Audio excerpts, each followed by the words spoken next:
नमस्कार, मैं doctor Vedula Ramalakshmi mind body and soul की इस अद्भुत जर्नी में आप सभी का हार्दिक स्वागत करती हूँ। कुछ दिनों पहले मैं एक पेरेंटिंग वर्कशॉप कर रही थी और उस वर्कशॉप में एक माँ ने मुझसे कहा कि मैडम, मेरी 10 साल की बेटी जो कि क्लास 5 में पढ़ती है वो बहुत स्ट्रेस में रहती है। मैंने कहा 10 साल की बच्ची को स्ट्रेस? तो उन्होंने बताया कि जी मैम, एक दिन मैं उससे पूछ रही थी कि मैथ्स में इस बार तुम्हारे नंबर कम क्यों आए हैं। तो पता है उसने क्या कहा? उसने ये कहा कि मम्मी, क्लास 5 में पढ़ना कितना स्ट्रेसफुल है तुम्हें क्या पता। आजकल छोटे छोटे बच्चों को भी स्ट्रेस है। आजकल हर जगह या हर किसी के जीवन में स्ट्रेस जरूर मिलता है। रिलेशनशिप्स का स्ट्रेस, ऑफिस में परफॉर्म करने का स्ट्रेस, कंपटीशन में आगे बढ़ने का स्ट्रेस, दिन को शुरू करने का स्ट्रेस, दिन को संभालने का स्ट्रेस, दिन को खत्म करने का स्ट्रेस, हेल्थ इश्यूज और पता नहीं कितने सारे ऐसे इश्यूज हैं जिनका स्ट्रेस हमारे सर के ऊपर हमेशा सवार रहता है। अब इस स्ट्रेस को हम दुश्मन समझे या दोस्त समझे? वैसे तो स्ट्रेस का होना जरूरी है। अब देखिए, यदि आप एक प्रेजेंटेशन देने जा रहे हैं और उसके पहले आपको स्ट्रेस है, इसका मतलब है कि प्रेजेंटेशन आपके लिए बहुत इंपॉर्टेंट है और स्ट्रेस आपको यह संकेत दे रहा है कि थोड़ी और तैयारी की जरूरत है। कॉन्फिडेंस लेवल कम है और तैयारी पूरी हो तो फिर कॉन्फिडेंस लेवल आ जाएगा और आप अच्छा परफॉर्म कर पाएंगे, आपकी प्रेजेंटेशन अच्छी होगी। अर्थात हल्का स्ट्रेस हमारा अच्छा दोस्त है, क्योंकि वो हमको यह संकेत देता है कि क्या करना आवश्यक है, किस दिशा में जाना आवश्यक है।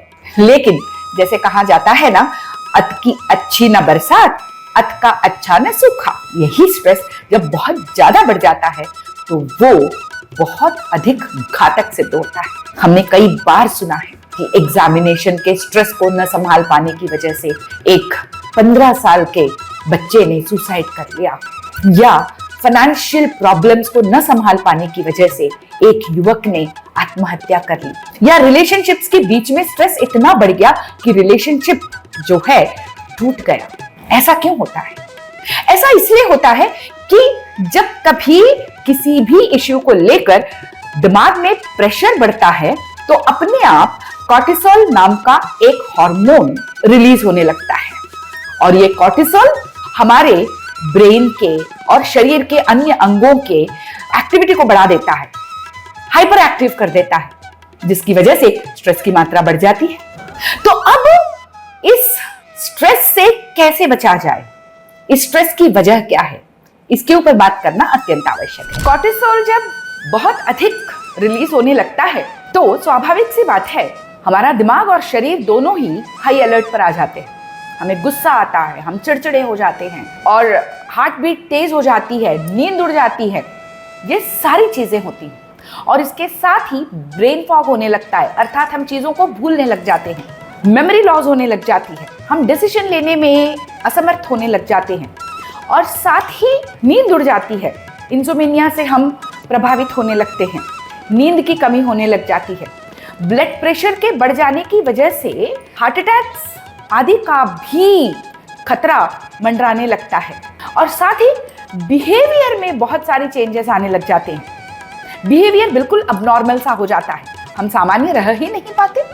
बहुत अधिक चिड़चिड़ापन, बहुत अधिक रफनेस हमारे बिहेवियर में आ जाता है, पसीना बहुत बहने लगता है और इन सब की वजह से हम बहुत असामान्य सा फील करने लगते हैं। तो अब करें क्या? क्या ये संभव है कि स्ट्रेस को पूरी तरह से हम एलिमिनेट कर सकते हैं या अपने जीवन से निकाल सकते हैं? ये संभव नहीं। तो हमें स्ट्रेस को एलिमिनेट करने के बजाय स्ट्रेस को मैनेज करना सीखना होगा कि आखिरकार हम स्ट्रेस को मैनेज कैसे करें। ब्रीदिंग टेक्निक मतलब 4 सेकंड तक सांस लेना। आप सांस लेकर गिन सकते हैं, 1 2 3 4। 7 सेकंड तक सांस को होल्ड करके रखना, 1 2 3 4 5 6 7, और 8 सेकंड तक उसे छोड़ना, यानी छोड़ते हुए 8 सेकंड, 8 तक की गिनती आप गिनेंगे, 1 2 3 4 5 6 7 8। ध्यान रहे ये गिनती जो है एकदम समान होनी चाहिए। और साथ ही जर्नलिंग, अर्थात मन में जो कुछ भी आ रहा है उसको लिख डालिए। वेंटिलेट करना बहुत ही ज़्यादा ज़रूरी है। काउंसलिंग, किसी मित्र से बात कीजिए, काउंसलर के पास जाइए, ये भी बहुत ही ज़्यादा आवश्यक है। साथ ही माइक्रो एक्सरसाइज, अपनी जगह से उठकर छोटे छोटे एक्सरसाइजेस कीजिए जो आपके स्ट्रेस को रिलीज कर सकता है। बिहेवियर पैटर्न में ब्रेक लाइए। जिस तरह से बिहेव कर रहे हैं हम, थोड़ा सा कॉन्शियस होकर अगर उस पैटर्न को हम तोड़ते हैं तो भी स्ट्रेस रिलीज होता है। और साथ ही साउंड थेरेपी, अर्थात नेचर से जुड़ी हुई आवाज़ों को सुनना, जैसे चिड़ियों का चहचहाना, पानी का बहना, और ये सारी आवाज़ें जो हैं आपके मस्तिष्क को बिल्कुल आराम देंगी, शांत कर देंगी। इसका मतलब ये हुआ कि स्ट्रेस अवश्यंभावी है, होता ही है, होगा भी। स्ट्रेस को हम पूरी तरह से डिलीट नहीं कर सकते, लेकिन हाँ, उसे ज़रूर मैनेज कर सकते हैं। और कम मात्रा में स्ट्रेस बहुत आवश्यक है। तो यदि हम स्ट्रेस के दौरान होने वाले जो संकेत हैं, जो अलर्ट्स हैं, उनको समझने लगें तो ये स्ट्रेस हमारे लिए एक फ्रेंड का काम करेगा। यदि उन अलर्ट्स को हम अनदेखा करते हैं तो ये हमारा दुश्मन बन जाएगा। Now choice is ours. हम करना क्या है ये हमें ही डिसाइड करना पड़ेगा। नमस्कार, इस तरह की और जानकारी के लिए जुड़े रहिए मेरे साथ और माइंड बॉडी एंड सोल के साथ।